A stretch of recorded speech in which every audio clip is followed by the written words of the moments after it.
बंधुओं नमस्कार। और कल की वीडियो में आपने देखा था कि विदुर जी ने मैत्रेय जी से अनेक प्रश्न किए और विदुर जी की इच्छा तो केवल भगवान का चिंतन करने की, भगवान की चर्चा करने की थी। तो जब बहुत सारे प्रश्न विदुर जी से मैत्रेय जी ने सुने तो उनको बड़ी प्रसन्नता हुई।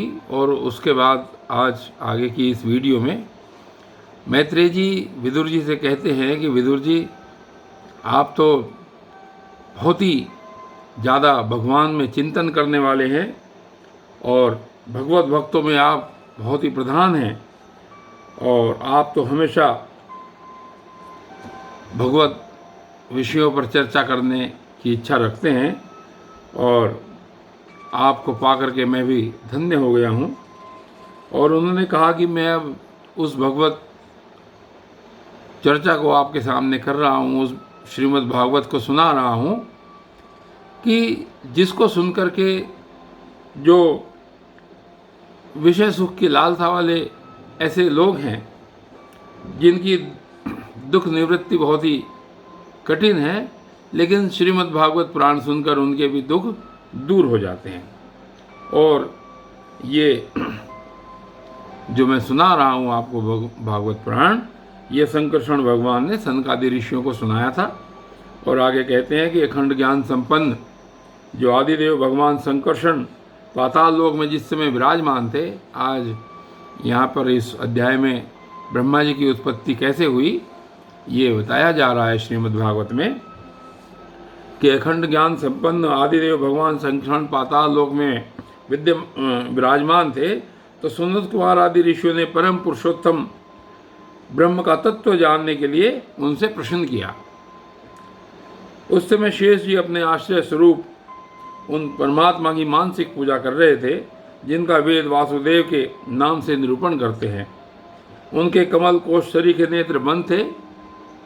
देखिए आप, उनके नेत्र बंद थे बिल्कुल। और प्रश्न करने पर सनत कुमार आदि जो ज्ञानी जन थे, उनके आनंद के लिए उन्होंने अपने नेत्र खोले, आधे नेत्र खोले। और जो सनत कुमार आदि ऋषि थे, उन्होंने मंदाकिनी के जल से भीगे अपने जटा समूह से उनके चरणों की चौकी के रूप में स्थित कमल का स्पर्श किया, जिससे नागराज कुमारियाँ अभिलषित वर की प्राप्ति के लिए प्रेम पूर्वक अनेक उपहार सामग्रियों से पूजा करती हैं। ऐसे उन्होंने उनका स्पर्श किया। तो जो सनत कुमार इत्यादि जो लीला के मर्मज्ञ हैं, उन्होंने बार बार प्रेम गदगद वाणी से उनकी लीला का गान किया। तो उस समय जो शेष भगवान के उठे हुए सहस्त्रफण थे, सहस्त्रफण किरीटों की सहस्त्र सहस्त्र श्रेष्ठ मणियों की छिटकती हुई रश्मियों से जगमगा रहे थे, ऐसा लग रहा था। और भगवान संकर्षण ने निवृत्ति प्रायण सनत कुमार जी को ये भागवत सुनाया, ऐसा प्रसिद्ध है। और उसके बाद सनत कुमार जी ने फिर इसे परम व्रतशील सांख्यायन मुनि को उनके प्रश्न करने पर सुनाया। परमहंस वे प्रधान श्री सांख्यायन जी ने जब भगवान की विभूतियों का वर्णन करने की उनकी इच्छा हुई तो उन्होंने अपने अनुगत निश्चय हमारे गुरु श्री पराशर जी को सुनाया और बृहस्पति जी को सुनाया। और इसके पश्चात परम दयालु पराशर जी ने जो पुलस्त्य मुनि के कहने से वो आदि पुरुष पुराण मुझसे कहा, यानी मैत्रेय जी से कहा। और कहते हैं कि वत्स श्रद्धालु और सदा अनुगत देखकर अब वही पुराण मैं तुम्हें सुना रहा हूँ, यानी कि अब मैत्रेय जी इस पुराण को विदुर जी को सुना रहे हैं। और यहाँ से शुरू होती है ब्रह्मा जी के उत्पत्ति का वर्णन। ये सृष्टि के पूर्व यह संपूर्ण विश्व जल में डूबा हुआ था। उस समय एकमात्र श्री नारायण देव शेष शैया पर पौड़े हुए थे। वे अपनी ज्ञान शक्ति को अक्षुण्ण रखते हुए ही योग निद्रा का आश्रय ले अपने नेत्र मूंदे हुए थे। सृष्टि कर्म से अवकाश लेकर आत्मानंद में मग्न थे। उनमें किसी भी क्रिया का उन्मेष भी नहीं था। तो जिस प्रकार अग्नि अपनी दाहिका शक्ति को काष्ठ में, लकड़ी में छुपा कर रखती है, उसी प्रकार काष्ठ में व्याप्त रहती है, उसी प्रकार श्री भगवान ने अपने संपूर्ण प्राणियों के सूक्ष्म शरीरों को अपने शरीर में लीन करके अपने आधारभूत उस जल में शयन किया। उन्हें सृष्टि काल आने पर पुनः जगाने के लिए केवल काल शक्ति को उन्होंने जगाए रखा। बाकी सभी उन्होंने शक्तियाँ जो थी वो अपने अंदर लीन करके वो आराम करने लगे। तो कहते हैं कि इस प्रकार अपनी स्वरूपभूता की शक्ति के साथ एक सहस्त्र चतुर्युग पर्यंत जल में शयन करने के अनंतर जब उन्हीं के द्वारा नियुक्त उनकी काल शक्ति ने उन्हें जीवों के कर्मों की प्रति की, यानी आप देखिए कि उन्हीं की काल शक्ति ने उन्हीं के द्वारा नियुक्त उनकी काल शक्ति ने उन्हें जीवों के कर्मों की प्रवृत्ति के लिए प्रेरित किया। तब उन्होंने अपने शरीर में लीन हुए वो अनंत लोक देखे। उनके शरीर में अनंत लोक विराजमान थे। और जिस समय भगवान की दृष्टि अपने में निहित लिंग शरीर आदि सूक्ष्म तत्व पर पड़ी, तब वह कालाश्रित रजोगुण से क्षुभित होकर सृष्टि रचना के निमित्त उनके नाभि देश से बाहर निकला, यानी कि वो सूक्ष्म तत्व बाहर निकला। कर्म शक्ति को जागृत करने वाले काल के द्वारा विष्णु भगवान की नाभि से प्रकट हुआ वह सूक्ष्म तत्व कमल कोश के रूप में सहसा ऊपर उठा और उसने सूर्य के समान अपने तेज से क्या किया? उसने सूर्य के समान अपने तेज से समस्त उस अपार जल शक्ति को प्रकाशित कर दिया, देदीप्यमान कर दिया। संपूर्ण गुणों को प्रकाशित करने वाले उस सर्वलोक में कमल में वे विष्णु भगवान ही अंतर्यामी रूप से प्रविष्ट हो गए। तब उसमें से बिना पढ़ाए ही स्वयं संपूर्ण वेदों को जानने वाले साक्षात वेद मूर्ति श्री ब्रह्मा जी प्रकट हुए, जिन्हें लोग स्वयंभू कहते हैं। तो वो उस कमल के अंदर स्वयं श्री भगवान ही प्रविष्ट हुए और उसके बाद उसमें से ब्रह्मा जी अवतरित हुए, ब्रह्मा जी उसमें से प्रकट हुए। उस कमल की कर्णिका में बैठे हुए ब्रह्मा जी को जब कोई लोग दिखाई नहीं दिया, तब वे आंखें फाड़कर चारों दिशाओं में देखने लगे। तो चारों दिशाओं में देखने के कारण ब्रह्मा जी के 4 मुख हो गए। तो प्रभु उस समय प्रलयकालीन पवन के थपेड़ों से उछलती हुई जल की तरंग मालाओं के कारण उस जलराशि को ऊपर उठे हुए कमल पर विराजमान आदिदेव ब्रह्मा जी को अपना तथा उस लोक तत्वरूप कमल का कुछ भी रहस्य समझ में नहीं आया। उन्होंने कहा कि भाई कमल तो अवश्य ही कहीं न कहीं किसी न किसी आधार पर होता है, और वो उस पर बैठे हुए थे कमल पर और उनको उसका आधार समझ में नहीं आया। तो वो सोचने लगे अपने बारे में कि इस कमल की कर्णिका पर बैठा हुआ मैं कौन हूँ?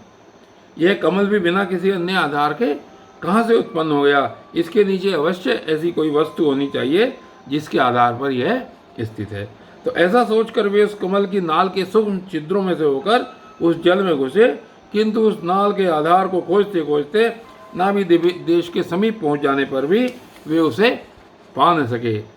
और आगे बता रहे हैं मैत्रेय जी विदुर जी से कि विदुर जी उस अपार अंधकार में अपने उत्पत्ति स्थान को खोजते खोजते ब्रह्मा जी को बहुत काल बीत गया। बहुत दिन तक सोचते रहे कि मेरा उत्पत्ति स्थान कहाँ से है, और वो जो समय बीता, वो जो काल है, वही काल भगवान का चक्र है जो प्राणियों को भयभीत करता हुआ आयु को क्षीण करता रहता है।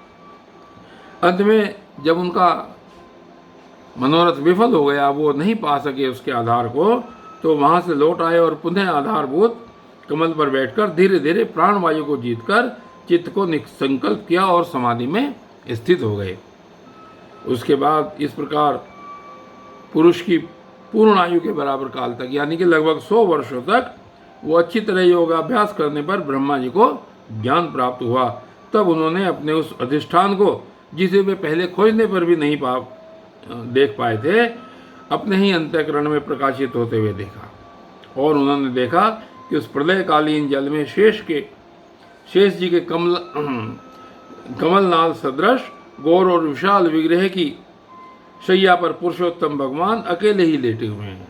जब उन्हें ज्ञान हुआ तो उन्होंने ऐसा देखा, शेष जी के 10,000 फण छत्र के समान फैले हुए हैं, उनके मस्तकों पर किरीट शोभायमान हैं, उनमें जो मणियाँ जड़ी हैं उनकी कांति से चारों ओर का अंधकार दूर भाग रहा है। वे अपने श्याम शरीर की आभा से मरकत मणि के पर्वत की शोभा को लज्जित कर रहे हैं। उनके कमर का पीतपट पर्वत के मेघों की आभा को मलिन कर रहा है। शीर्ष पर सुशोभित स्वर्ण मुकुट स्वर्ण में शिखरों का मान मर्दन कर रहा है। उनकी वनमाला पर्वत के रत्न, जलप्रपात, औषधि और पुष्पों की शोभा को परास्त कर रही है तथा उनके भुजदंड, वेणुदंड और चरण वृक्षों का तिरस्कार करते हैं। उनका वह श्री विग्रह अपने परिमाण से लंबाई चौड़ाई में कितना था, त्रिलोकी को संग्रहित किए हुए था। वह अपनी शोभा से विचित्र एवं दिव्य भूषणों की शोभा को सुशोभित करने वाला होने पर भी पीताम्बर आदि अपनी वेशभूषा से सुसज्जित है। अपनी अपनी अभिलाषा की पूर्ति के लिए भिन्न भिन्न मार्गों से पूजा करने वाले भक्तजनों को कृपा पूर्वक अपने भक्त वांछा कल्पतरु चरण कमलों का दर्शन दे रहे हैं, जिनके सुंदर अंगुली दल नक्षचंद्र की चंद्रिका से अलग अलग स्पष्ट चमकते रहते हैं। सुंदर नासिका, अनुग्रह वर्षी भौहें, कानों में झिलमिलाते हुए कुंडलों की शोभा और बिंबा फल के समान लाल लाल अधरों की कांति एवं लोकार्तिहारी मुस्कान से युक्त मुखारविंद के द्वारा वे अपने उपासकों का सम्मान अभिनंदन कर रहे हैं।